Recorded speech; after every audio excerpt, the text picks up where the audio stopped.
Una scuola per imam nella città del Santo, un master sull'Islam d'Europa nella cattolicissima città di Padova.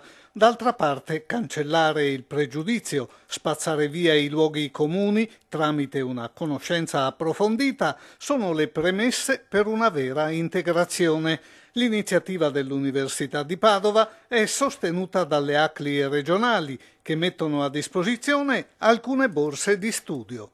Ci interessa come ACLI, nonostante si sia un'associazione che ha una chiara ispirazione cristiana, proprio perché per noi la coesione sociale passa per il dialogo interreligioso e per la possibilità per tutti di vivere e esercitare la propria fede. Una presenza importante anche in Veneto, si diceva. Riconoscere l'Islam quale religione ha una valenza strategica per l'inclusione della comunità musulmana nelle nostre città. Dopo l'11 settembre, l'attentato alle due torri, l'Islam è diventato un grande spauracchio.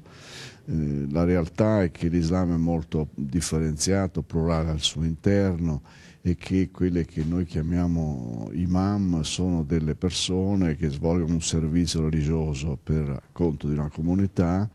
Il master sarà spendibile anche sul mercato del lavoro, è infatti destinato a giovani laureati che potranno diventare consulenti per pubbliche amministrazioni, mediatori culturali, operatori del terzo settore e, naturalmente, ministri di culto e leader di comunità.